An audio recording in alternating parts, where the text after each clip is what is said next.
Halo para Bagger Hunter, ketemu lagi dengan saya Eros Purwita di channel The Investor. Di video kali ini saya akan menjawab beberapa pertanyaan-pertanyaan yang telah teman-teman ajukan di video Q&A sebelumnya ya, yang akan saya jawab melalui video kali ini ya. Jadi video kali ini adalah video mengenai Q&A. Teman-teman bertanya, saya menjawab. Bagi teman-teman yang ingin bertanya mengenai filosofi dan strategi, teman-teman bisa tuliskan pertanyaan Anda dalam kolom komentar yang insya Allah nanti akan saya jawab di video Q&A selanjutnya. Nah, sebelum kita masuk ke Q&A-nya, silahkan teman-teman join di channel Telegram kami ya, karena di situ kadang saya share tulisan-tulisan yang tidak bisa saya videokan. Untuk join di channel Telegramnya, teman-teman jangan di-searching karena takut masuk di akun bodong. Teman-teman cukup masuk melalui link di dalam deskripsi di video ini atau di dalam kolom komentar yang sudah kami pin. Oke, selamat menonton.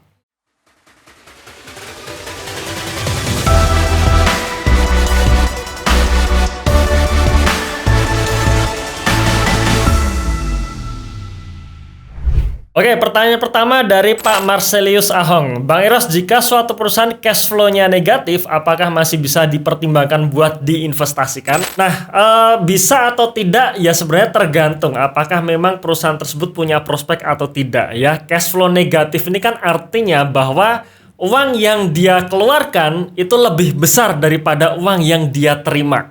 Ya, jadi artinya biasanya kalau kita ngelihat di laporan arus kas ya di sisi paling atas, di situ ada yang namanya penerimaan dari pelanggan. Nah, penerimaan dari pelanggan biasanya lebih kecil daripada pembayaran kepada pemasok. Di sini ada artinya apa? Artinya perusahaan sedang memborong persediaan, kira-kira seperti itu. Nah, harus dicek lagi apa penyebabnya perusahaan memborong persediaan. Pertama itu dulu. Biasanya dengan cash flow yang negatif biasanya salah satunya adalah persediaannya naik ya. Itu yang pertama. Kemudian teman-teman juga perlu cek lagi nih tentang di sisi penjualannya.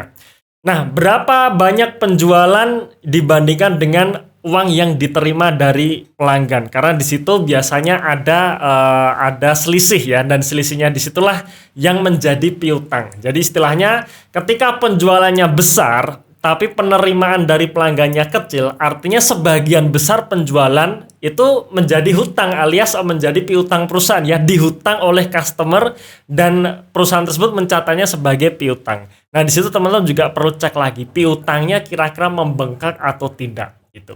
Tapi harus dilihat juga ya, ketika terjadi kenaikan penjualan, maka kenaikan piutang dan kenaikan persediaan itu hal yang wajar. Nah, maka ketika kita melihat cash flow-nya negatif, harus dicek lagi apa atau kira-kira alasannya apa nih perusahaan cash flow-nya bisa negatif. Ya bisa jadi perusahaan karena takut bahan bakunya makin naik ya dia borong bahan baku duluan, bisa jadi seperti itu ya. Atau jangan-jangan semua penjualannya nggak ada cash-nya. Nah, itu juga bisa ya. Jadi harus dicek secara keseluruhan. Gimana pendapat Mas Eros jika suatu emiten memiliki ekuitas yang negatif? Kira-kira apa penyebabnya? Nah, ekuitas negatif ini bisa jadi karena perusahaan selalu merugi. Ya, jadi perusahaan bisa dikatakan sejak IPO ya sampai sekarang rugi terus. Karena rugi terus akhirnya saldo labanya minus seperti itu ya. Dan kalau saldo labanya minus ya ekuitasnya bisa negatif. Dan ekuitas negatif ini menandakan ya bahwa perusahaan ini untuk hidup dia menggunakan hutangnya. Ya alias perusahaan ini hidup gara-gara hutang. Kalau nggak ada hutang perusahaan nggak bisa hidup. Itu adalah ekuitas negatif. Biasanya perusahaan-perusahaan yang negatif ini bisa dikatakan perusahaan yang sedang sakit. Nah, sekarang kalau perusahaan yang sedang sakit ini bisa kita beli atau tidak sahamnya, kira-kira seperti itu kan. Nah, jawabannya ya tergantung. Pertama, mengenai risk profile ya. Jadi harus kita pahami juga mengenai risk profile masing-masing. Ada saham-saham yang tipenya memang high risk ya, dalam artian perusahaan ini mungkin ada potensi turnaround. Kalau turnaround-nya berhasil ya harga sahamnya bisa meroket gitu kan. Tapi kalau turnaround-nya gagal ya harga sahamnya bisa jadi ambles lagi. Nah, maka di sini ada resiko tinggi. Nah, kita siap nggak dengan resiko seperti itu kalau misalkan turnaround-nya gagal seperti itu kan. Nah, kalau misalkan kita tipe investor konservatif ya kita pilih perusahaan-perusahaan yang memang secara fundamental sudah bagus duluan, kinerjanya sudah konsisten naik. Nah, itu lebih istilahnya lebih safe, lebih aman seperti itu ya. Maka jawaban saya apakah bisa dipilih atau tidak ya tergantung risk profile kita dan juga tergantung bagaimana keyakinan kita terhadap prospek perusahaan tersebut. Oke, pertanyaan selanjutnya dari Pak Satria Husada. Bang, uang hasil profit dari saham enaknya digimanain? Kalau menurut saya ya, uang hasil profit dari saham harus kita investasikan lagi. Ya, kita reinvestasi lagi. Supaya apa? Supaya terjadi magic of compounding. Magic of compounding itu akan berjalan ketika hasil investasi yang kita dapatkan itu kita investasikan lagi. Jadi efek bola salju. Kalau orang-orang mengatakan efek bunga berbunga seperti itu ya. Efek bola salju compounding interest. Nah, itu ketika kita mendapatkan sudah menikmati hasil investasi dan hasil investasi tersebut kita reinvestasikan lagi. Ya. Sampai kapan? Sampai kelolaan kita membesar dan hasil dari investasi kita dalam 1 tahun itu lebih besar daripada pengeluaran kita selama 1 tahun, yang artinya kita bisa ambil sebagian untuk konsumsi sehari-hari dan masih ada sisa untuk direinvestasikan. Nah, disitulah letak titik financial freedom kita, ya, letak titik passive income kita di saham. Pertanyaan selanjutnya dari Pak Muhammad Iskandar. Kalau kita mau investing, Mas, apakah harus kita pakai target berapa persen? Seperti itu. Nah, kalau misalkan kita investing, tetap kita memiliki target ya, tapi targetnya jelas berbeda dengan kita yang melakukan trading. Nah, target kita investing itu apa? Kalau saya cukup mengalahkan market, ya, beat the market, lebih bagus daripada IHSG, dan saya cuman pakai patokan ya, bahwa kinerja saya setiap tahun harus IHSG plus 10% saja. Ya, IHSG plus 10% saja. Jadi kalau IHSG sekarang naik 10%, berarti portofolio saya itu harus naik paling tidak 20%. Karena setelah saya hitung sejak tahun 2010 sampai tahun 2021 dengan kinerja yang konsisten, yaitu IHSG plus 10% saja, itu kenaikan yield kita ya, kenaikan yield kita dalam 12 tahun itu naik 655% dibandingkan IHSG yang 160%. Ya, jadi bayangkan hanya naik sedikit saja IHSG plus 10%, asalkan konsisten, kinerja dalam jangka panjang ya, return dalam jangka panjang itu sangat besar, seperti itu ya. Nah, itu kalau investing. Kenapa targetnya nggak perlu muluk-muluk? Karena ketika kita investing ini kan strategi kita adalah buy and hold, seperti itu kan. Beli, simpan, selesai. Nggak ada tuh nggak ada istilahnya tameng-tameng seperti support resisten. Ketika nanti menembus support, apa yang harus kita lakukan? Ketika menembus resisten, apa yang harus kita lakukan? Nggak ada tameng-tameng seperti itu. Nah, maka kinerja portofolio kita ya, alias saham-saham yang kita pegang nanti ya tergantung market. Kalau marketnya crash atau turun, mau nggak mau saham-saham yang kita pegang pun juga akan ikut turun, seperti itu. Ya, ketika market bagus ya harga-harga saham yang kita pegang dia juga akan ikut naik. Ya, nah itulah kenapa ketika kita investing ya goal kita nggak perlu muluk-muluk ya, IHSG plus 10% saja, dan nggak perlu dilihat tiap hari chartnya. Ya, kalau kita lihat tiap hari rasanya akan lama gitu ya. Kita tinggalkan sajalah dengan kita tinggalkan market dengan rutinitas kita yang lain. Ya, kita mau ngantor biar kita bisa fokus di pekerjaan kantor kita. Kita punya bisnis konvensional ya supaya kita bisa fokus di bisnis konvensional kita. Seperti itu ya. Itu kalau kita investing. Nah, berbeda kalau kita trading.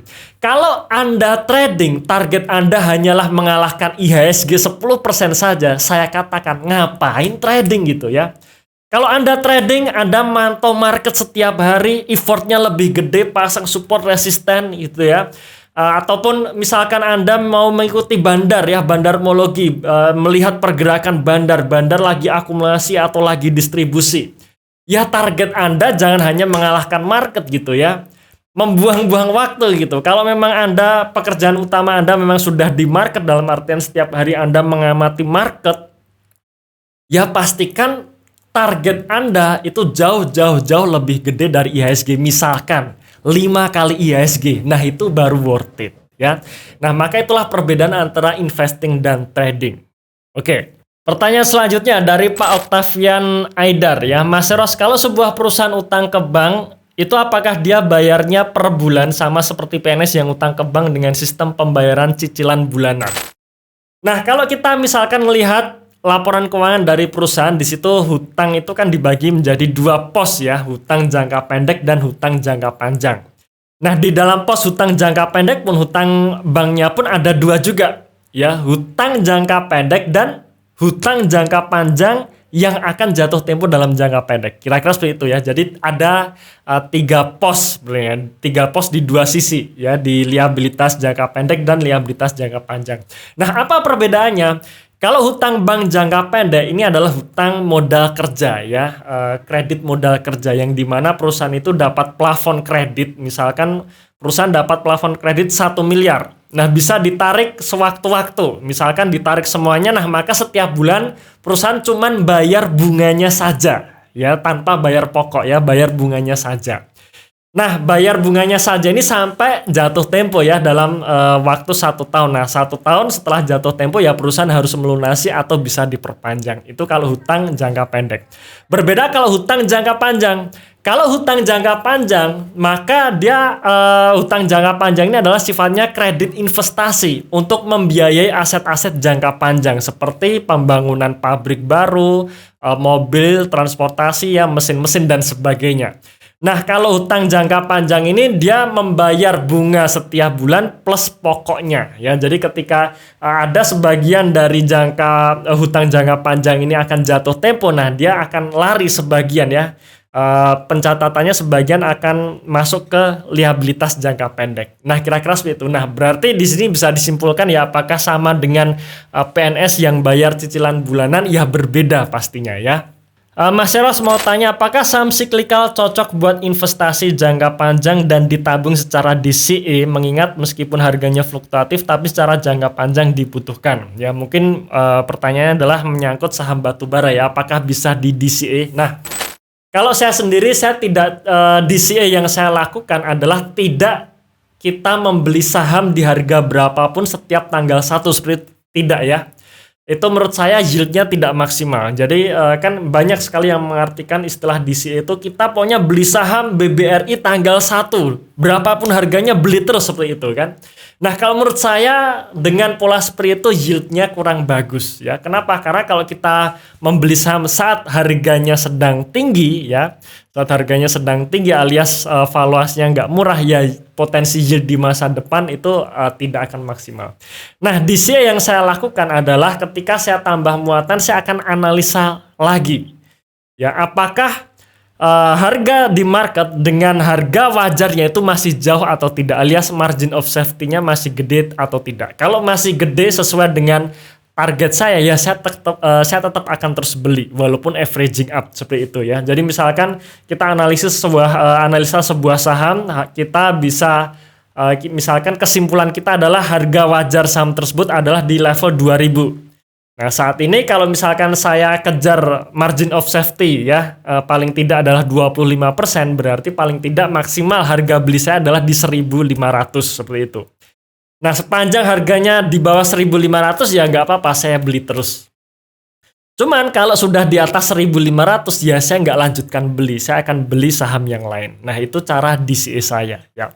Oke teman-teman sekalian, itu beberapa pertanyaan yang telah jawab melalui video ini ya. Sekali lagi silahkan tuliskan pertanyaan Anda di dalam kolom komentar yang siapa tahu nanti akan saya jawab di video Q&A selanjutnya. Terima kasih sudah menonton video ini sampai akhir. Tunggu video kami selanjutnya dan salam Passive Income.